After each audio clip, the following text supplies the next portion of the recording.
भाई राम राम सारे साथियां ने। और उम्मीद है कि सब ठीक होंगे। चुनाव ठीक चल रहे होंगे हरियाणा में, बहुत बढ़िया।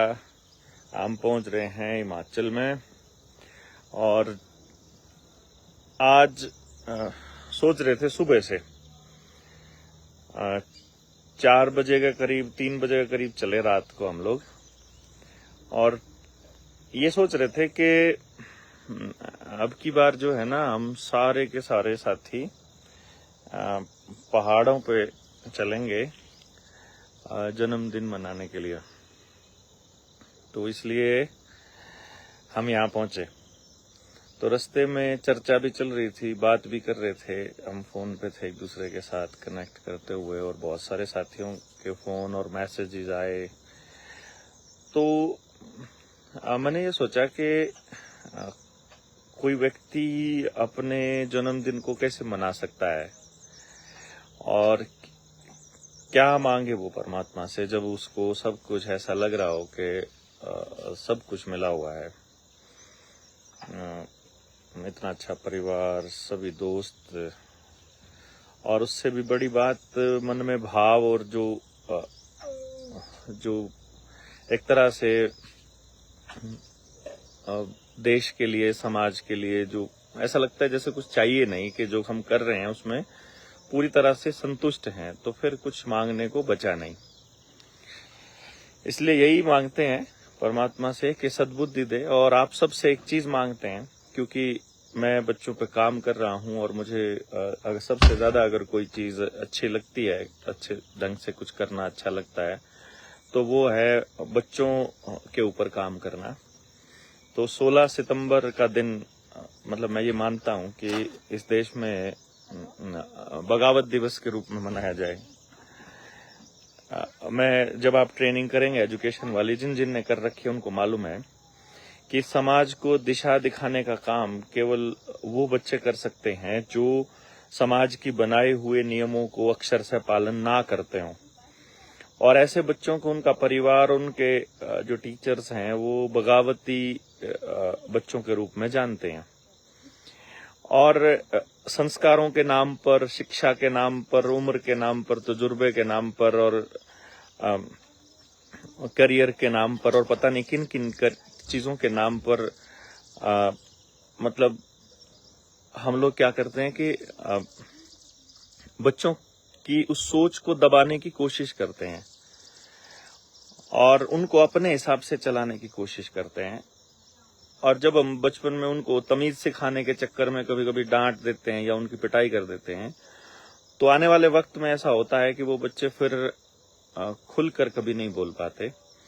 और ये समाज के लिए सबसे मतलब घातक चीज होती है। और इसलिए क्या है कि अगर माँ बाप पूरी जिंदगी या पूरी अपनी पेरेंटिंग में लगातार हफ्ते में 10 दिन या हफ्ते में 2 दिन या महीने में 10 दिन अगर नहीं कर सकते, महीने में 1 दिन भी नहीं कर सकते, तो एटलीस्ट साल में 1 दिन तो ऐसा होना चाहिए जो बच्चे का हो, कि बच्चे तुम आज के दिन चिल्ला भी सकते हो, जोर से भी बोल सकते हो, तुम आज मुझे अपनी कमियां बता सकते हो। माँ बाप ये बोले कि आज तुम हमको अपनी कमियां बता दो, लिख करके दे दो, जैसे भी दे दो, आज हम तुमको गुस्सा नहीं करेंगे, और आज की हुई किसी भी हरकत पर भी हम तुमको गुस्सा नहीं करेंगे। तो बहुत कुछ समझने का मौका मिल सकता है पेरेंट्स को अपने बच्चों के बारे में। ये एक बहुत ही मतलब एक अच्छा एक तरह से शुरुआत हो सकती है हमारी, जब हम अपने बच्चों की परवरिश की दिशा में कुछ काम करने लगे। तो आपको कैसे लगता है कि क्या ऐसा होना चाहिए कि नहीं होना चाहिए कि हम अपने बच्चों को स्पेस दें? हाँ, कई बार होता है, देखिए आप माँ बाप हैं, हम माँ बाप जो हैं अपने बच्चों के बेहतरी चाहते हैं। हर माँ बाप अपने बच्चे की बेहतरी चाहता है। उसे लगता है कि जैसे बच्चा सोच रहा है वैसे उसका नुकसान हो जाएगा, और कहीं उसका जो निर्णय है वो गलत ना हो जाए। लेकिन थोड़ा सा अगर ओपन माइंड से सोचा जाए तो गलत निर्णय तो किसी का भी हो सकता है, वो तो हमारा भी तो हो सकता है और होता भी है। तो जब बड़े भी गलतियां कर सकते हैं, तो फिर छोटों को गलतियां करने पर सजा या उनके ऊपर इस तरह की आपत्ति क्यों? तो उनको करने का मौका दिया जाना चाहिए, मुझे ऐसा लगता है। और अगर हम उनको गलती करने का मौका देंगे तभी तो वो अपने आप को सुधरने का मौका देंगे। क्योंकि गलती किए बिना और गलती को समझे बिना और माने बिना, जब तक कोई व्यक्ति अपनी गलती को मान नहीं लेता है और उसको जान नहीं लेता है कि मैंने क्या गलती की थी उस जगह पर, तब तक वो कोई भी कार्य जो है वो तब तक वो किसी भी जगह पर अपने आप को ठीक करने की पोजीशन में नहीं आएगा। इसलिए बहुत जरूरी है कि वो अपनी गलती को माने सबसे पहले कि हाँ मेरे से गलती हुई थी, और उसके लिए उसको इंट्रोस्पेक्शन का, आत्मविश्लेषण का मौका देना बड़ा जरूरी है। अगर उसे अपने आप को जानने समझने का मौका नहीं देंगे तो वो कैसे करेगा। इसीलिए मैंने ये कहा है कि यदि हम जिंदगी में कभी कुछ ऐसा कर पाए कि समाज हमें याद रखे कि भाई एक देवेंद्र भाई थे और उन्होंने कुछ इस तरह का जागरण शुरू किया था और पेरेंटिंग के इश्यू पे इतना ज्यादा काम किया, और उस काम को लेकर के वो इतने गंभीर थे कि कम से कम एक दिन तो बच्चे को अपनी जिंदगी जीने का मौका दिया जाए। और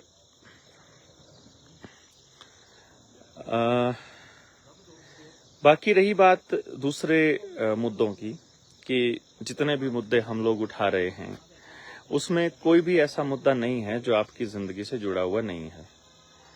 वो अभी अभी एक कोई कमलगट्टा शायद हमारी इसमें जुड़ गया है, तो उसने अभी अभी गाली दी है हमको, और वो ये कह रहा है कि मतलब वो हमको गाली दे रहा है एक तरह से, और उसे ये नहीं मालूम है कि मैं उसके बच्चे की भी बात कर रहा हूँ, हम उसके बच्चे को भी बचाने की बात कर रहे हैं, और हम वो करेंगे। ये हमारा काम है कि हम जब हमने ये थॉट प्रोसेस को अपना लिया कि हमारे बच्चे की बेहतरी केवल तब है जब हमारे पड़ोसी और आसपास के बच्चों की बेहतरी होगी, तो इसलिए ये जरूरी हो गया कि उसके बच्चे की भी हम केयर करें और उसके बारे में भी बात करें।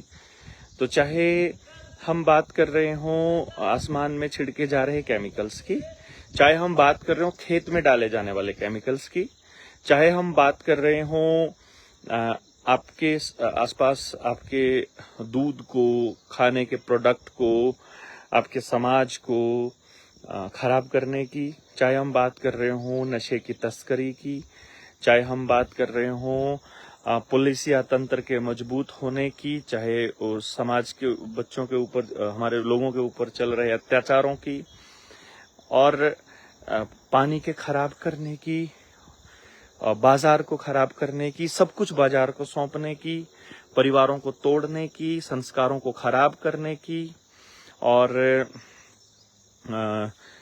टेलीविजन के माध्यम से और मीडिया के माध्यम से, सोशल मीडिया पर अश्लीलता फैलाने की, जुए वाली एप्लीकेशंस की प्रमोशन की, और सरकारों द्वारा ऐसे लोगों को प्रमोट करने की जब हम बात करते हैं, और जब हम उनकी आलोचना करते हैं और उनके सुधार की जब हम बात करते हैं, तो मैं समझता हूं कि ऐसे लोगों के बच्चों को बचाने की भी हम बात करते हैं जो लोग हमको बुरा भला कहते हैं।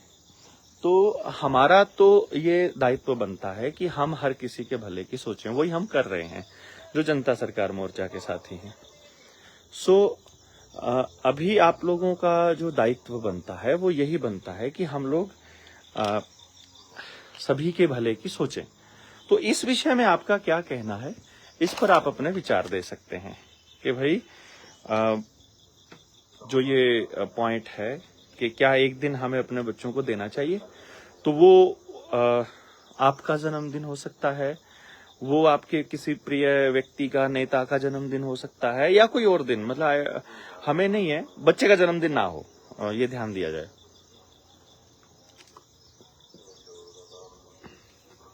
बच्चे का जन्मदिन इसमें ना काउंट किया जाए। और जो साथी शुभकामनाएं दे रहे हैं, आदिवासी विश्वेंद्र सिंह हैं, और अभी हमारे साथ जुड़े हैं जितने भी साथी हैं, फलजीत भाई हैं, फलजीत यादव हैं, हर्ष तिवारी हैं, बलजीत सिंह गिल हैं, और प्रसंग रहेजा जी हैं, एडवोकेट साहब, और प्रसंग भाई, आपसे तो बात करनी थी मुझे, मैं कई दिन से सोच रहा हूँ। आप मेरे को एक बार इस पे मैसेंजर पे मैसेज कीजिए, और मैं आपको तब तक, आप सबका बहुत बहुत धन्यवाद जो भी दे रहे हैं। और प्रवीण भाई, शुभ कर्मन से कभी ना डरूं। हाँ, मैं आपको बाकी साथियों से मिलवाता हूँ। अभी वो आ रहे हैं। अब इस वक्त हम हैं कैथली घाट में। कैथली घाट का ये स्टेशन है। ये चायल में पड़ता है, शिमला के रास्ते, कालका से और शिमला के रास्ते जो हमारा वो है। तो ये टॉय ट्रेन में हमारे साथी हैं जो आ रहे हैं, और ये देखिएगा, अभी आपसे मुलाकात करवाते हैं इनकी कि किस तरह से एक पूरे डब्बे को इन लोगों ने हाईजैक किया हुआ है, और ये कुछ ना कुछ ऐसा कर रहे होंगे। अरे भाई, कहाँ हैं जीएसएम वाले? अरे कहाँ हो भाई?